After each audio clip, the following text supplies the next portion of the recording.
E aí pessoal, tudo bem? Galera, vamos lá. A nossa última aula, né? Nós temos duas aulas praticamente seguidas aí no vídeo. Nós falamos sobre os artefatos indígenas. Agora a nossa apostila ela muda um pouco, né? E nós vamos falar um pouco sobre as formas da natureza, mas sobre a ideia de representação, né? E quando nós falamos de representação, é bem interessante porque cada pessoa, cada artista e cada ser que cria, né, tem a condição de criar algo, pensa de uma maneira diferente. Outros até são influenciados, né, querem fazer um desenho igual àquele que já existe na televisão, ou desenhar um objeto semelhante, né, muito parecido. Mas nós sabemos que nem todo mundo tem essa facilidade, até porque tudo que é produção, seja o desenho, seja a pintura ou qualquer outro tipo de arte que nós venhamos fazer, tem uma relação muito forte com a prática. É, tio? É. Por que, que a gente desenha tanto na aula? Por que, que a gente pinta tanto? Por que, que a gente pratica tanto lá as notinhas musicais na aula de música? Por que, que a gente repete tanto as mesmas coisas? Porque essas coisas, para o nosso aprendizado, ela precisa ser de maneira prática. O desenho é uma linguagem, assim como a pintura é uma linguagem, assim como a música é uma linguagem. E todo tipo de arte é uma linguagem. O que, que isso quer dizer?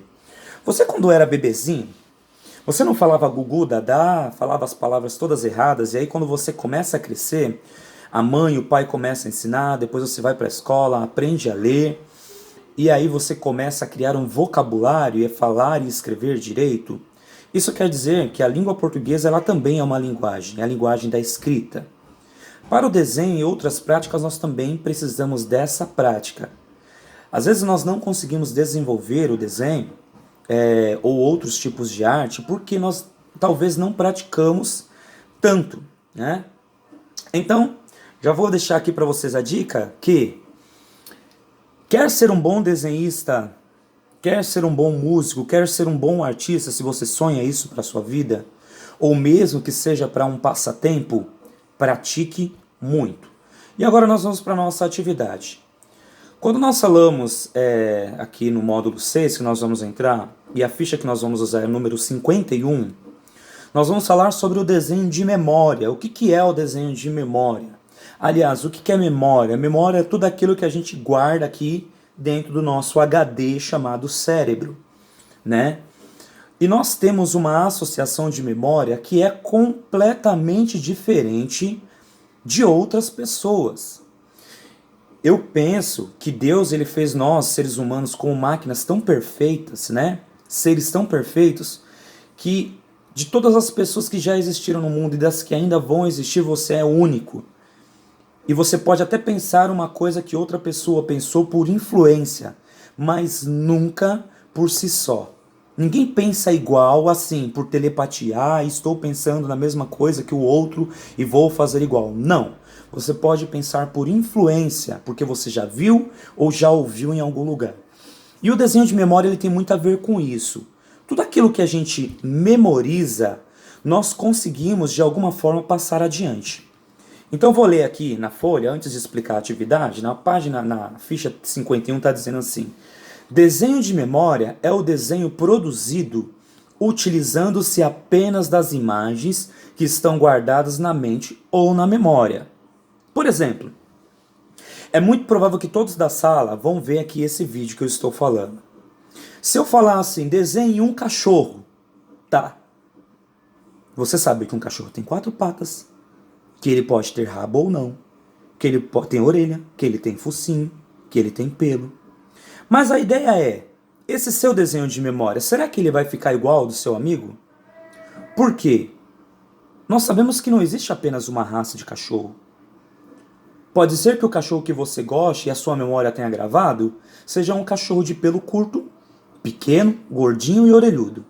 Talvez o cachorro que o seu outro amigo pensou e tenha guardado na memória dele é um cachorro muito forte, de pelo longo, grande, com orelhas compridas e sem rabo, cotó, né? O desenho de memória faz com que a nossa prática para o desenho ele seja algo único, ok? Porque você vai passar para o papel aquilo de fato que está gravado na sua memória, não aquilo que foi influenciado apenas. É claro que para todas essas coisas que estão gravadas na nossa memória, elas vieram de algum contato que você teve, seja a imagem da casa, a imagem do cachorro, a imagem do sol, da paisagem ou qualquer outra coisa. Porém, é da sua memória. Qual é a missão da nossa atividade para a página 51, que é bem legal? Eu vou dar duas formas para vocês criarem essa atividade. O enunciado da atividade está dizendo assim: no nosso cotidiano, estamos rodeados por formas de vários elementos da natureza. Desenhe os elementos que o Zito está pedindo. Então, o Zito é o personagem da nossa apostila, aquele menininho.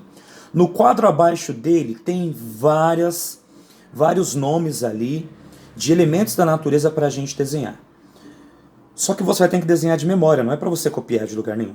Lá tem que estar falando assim: borboleta, maçã, folha de uma árvore, peixe, abacaxi, cachorro, montanhas, flor, pedra e as nuvens.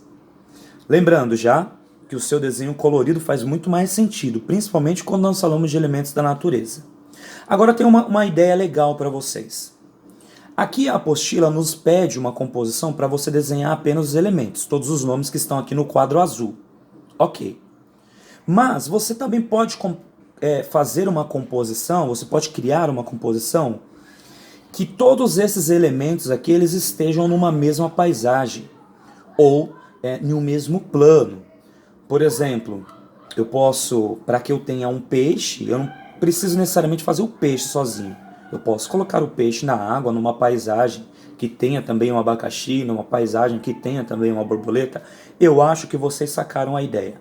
Mas se vocês quiserem fazer cada um dos elementos também separadinho na folha, não tem problema nenhum. Então você pode fazer todos os elementos dentro da mesma paisagem ou todos os elementos separados. Lembrando, a nossa ideia de desenvolvimento da atividade é o exercício da memória. Então não copie em lugar nenhum. Tio, mas eu não lembro como é tal coisa, como que é um abacaxi, como que é a pedra, como que é a flor. Desenhe aquilo que a sua memória lembra, aquilo que você lembra, como é o formato, como é a cor, como é o tamanho, ok? E essa é a ideia principal da nossa aula. Espero que vocês tenham gostado. E depois, se vocês quiserem, mandem fotos das atividades no grupo, identificando que é de arte, para eu ver como é que ficou as produções de vocês, ok? Então é isso. Até a próxima aula. E legal que a nossa próxima aula nós vamos também continuar falando dos elementos naturais e nós vamos falar de outros artistas que utilizaram formas para representar esses elementos naturais. Então já fique bem curioso aí para saber o que vai rolar na próxima aula. Beleza? Até a próxima, um abraço do tio Elias. Tchau!